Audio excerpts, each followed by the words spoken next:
Partage l'info est avec Franck de Force Ouvrière. Aujourd'hui, 13 juin, il y a un mouvement social. Alors, quelques questions. Les mouvements informent-ils suffisamment sur vos oppositions, vos positions et vos propositions? Les médias?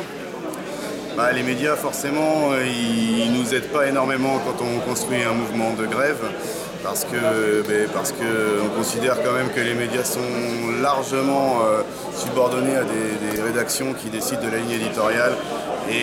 Et malheureusement, là on le constate une nouvelle fois, il est présenté partout dans la presse que cette réforme c'est une réunification de RFF et de la SNCF.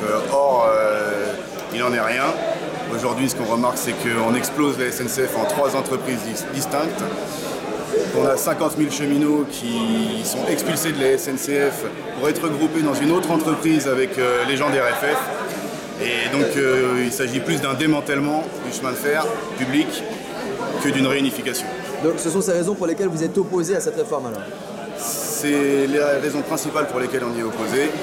On considère également que la dette historique du chemin de fer, c'est une dette qui appartient à la nation, qui a servi à faire des investissements massifs dans de l'aménagement du territoire, des lignes de TGV, un maillage de réseau important, et que c'est une dette qui appartient à la nation, qui doit soit être payée par l'État, soit voire annulée.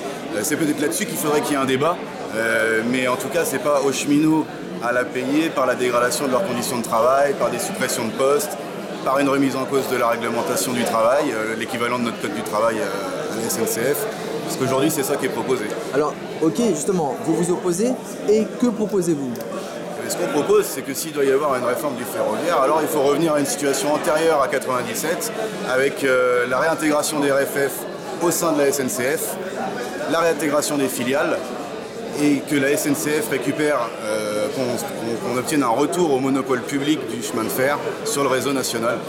Malheureusement, comme je le disais tout à l'heure, ça s'oppose à des directives européennes, notamment la directive 91/440, qui veut l'ouverture de la concurrence en Europe. Nous, on pense que la bonne réforme, ce serait d'en finir avec cette ouverture de la concurrence. Alors, n'avez-vous que la grève comme moyen d'action? Jusqu'à présent, c'est le seul moyen d'action qui a fait ses preuves. C'est pas marrant de faire la grève, ni pour ceux qui la font parce qu'on perd de l'argent, ni pour ceux qui ne peuvent pas voyager, on le comprend bien. Mais jusqu'à présent, c'est le seul et meilleur moyen d'action qui est efficace à nos yeux. Et alors, que diriez-vous à ceux qui disent être pris en otage? Que c'est aussi dans leur intérêt, que certes, ils passent quelques petits mauvais moments, mais c'est pour pouvoir voyager dans de bonnes conditions de sécurité et de confort derrière. Il y aura des prochains rendez-vous? Il y aura des prochains rendez-vous, c'est sûr, puisqu'une journée de grève ne suffira pas à faire reculer le gouvernement sur cette question. Donc forcément, il faudra une grève à la hauteur de la question. Merci beaucoup. De rien. À bientôt.